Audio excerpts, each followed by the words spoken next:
Everybody, it is 6 a.m. here on your Friday, and we're glad you're joining us, and especially glad because if you were just waking up this morning and you have not packed the jacket, we're the ones here to tell you to do it. Yeah, it's very cold outside right now. Probably the coldest start that we've seen in a very long time, Matt. It has been a while. The last time we saw temperatures close to this was back in May, so it's now made its way back towards us here in Kentuckiana for this Friday, October morning. We're continuing to see those temperatures in the upper 30s for a few of us. 39 near Bedford, 39 Shepherdsville, 37 Brandenburg, 43 LaGrange.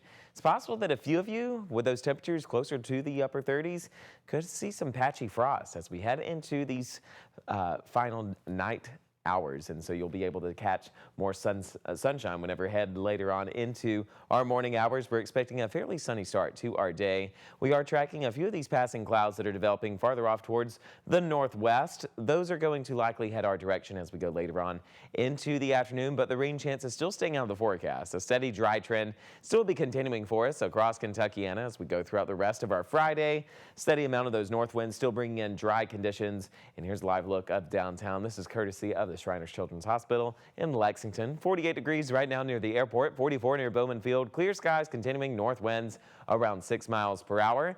Bus stop forecast as it picks you up this morning. Temperatures will be in the mid-40s on the way back from school. Temperatures at 70 degrees with lots of sunshine continuing throughout our day. As we go throughout the remainder of this Friday, as I mentioned, you can expect a sunny afternoon. Later into the evening hours, a few passing clouds will be in our skies. And as we enter the later parts of our nighttime, we'll see a few partly cloudy skies linger over with temperatures expected to start off into the upper 50s and the lower 60s for our Saturday morning. But the weekend looks great. If you're headed to Harvest Homecoming in New Albany, lots of sunshine in the forecast with temperatures expected to range into the lower to mid 70s. That's a look at the next 7 days. Here's an update on, or that's a look at your weekend forecast. Here's a look at traffic this morning. As of right now, everything's looking good to go on all of our major interstates and roadways. Nothing slowing us down this Friday. If we have any holdups, we'll let you know. Jim, Grace. All right, Matt, thank you. Well, beautiful fall weather can only mean one thing in southern Indiana, and that is Harvest Homecoming. It is back with some new security measures. You want to know about this? Yeah, of course, all this comes after the deadly shooting that happened last year at Harvest Homecoming. It left Bryce Gerlach dead and hurt 2 other people. Now, Harvest Homecoming is in full swing with new safety measures. Most notably, though, this year, you're going to notice the absence of rides. Those are not coming back to Harvest Homecoming, as organizers say the price to get them just went up too much to be able to feasibly bring them back. You will notice as well new barriers at the entrances, and crowds could see constant patrols of police officers walking through downtown over in southern Indiana. The new changes come with some old favorites, though. The donuts, the roast corn, the turkey legs, they're all making a comeback. It has really been a round-the-clock kind of effort to try to get ready for this year, and those barriers are being a little bit tricky. They're brand new for us this year, so we had to make a few adjustments. We had to make some space for like wheelchairs to get in, strollers, that type of thing. A little unplanned. We're overcoming little obstacles as we go. Event organizers are expecting around 700,000 visitors this year. Harvest Homecoming runs all weekend. It opens back up this morning at 9, and it will end Sunday night at 9 p.m. And this is just into the newsroom this morning. The Israel-Hamas peace deal, it's official. The Israeli government has approved phase 1 of the ceasefire agreement aimed at ending the war. Now, as per that agreement, Israel has already begun pulling back its troops to an agreed-upon line in Gaza. Then Hamas will have 72 hours to release the 20 living hostages and the remains of 28 others. And Israel will release over 1,000 Palestinian prisoners. Israeli Prime Minister Benjamin Netanyahu thanked President Trump for all of his help. We couldn't have achieved it without the extraordinary help of President Trump and his team. People are asking what's going to happen after phase 1. Well, the president's 20-point plan has called for Hamas to disarm and for Gaza to be governed by an apolitical Palestinian committee overseen by an international board of peace with Trump as its chairperson. The U.S. is also preparing to send 200 troops over to help with the ceasefire and to give aid. Trump is also planning to visit the Middle East this weekend ahead of that hostage release. And back here at home, we now know where former Louisville Metro Police Detective Brett Hankeson is serving his federal sentence. Hankeson reported yesterday to FCI Fort Dix in New Jersey. The low-security federal prison houses about 4,000 male inmates. Hankison was convicted of violating Breonna Taylor's civil rights for his role the night Metro Police shot and killed Taylor in 2020. Once he completes his 33-month sentence, he will serve 3 years of supervised release. Ronald DeSantis is going to be coming back to the Commonwealth soon, just days after he was sent to Florida on supervised release. In fact, he was arrested down there yesterday. Now, back in 2015, DeSantis was charged with the killing of 6-year-old Logan Tipton and attacking 2 other members of the Tipton family in Versailles, Kentucky.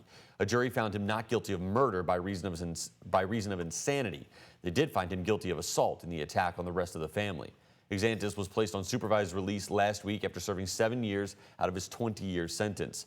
The Attorney General of Florida confirmed that he was in Marion County, but he failed to register as a convicted felon. Officers located DeSantis and arrested him at a home around 4:30 yesterday afternoon.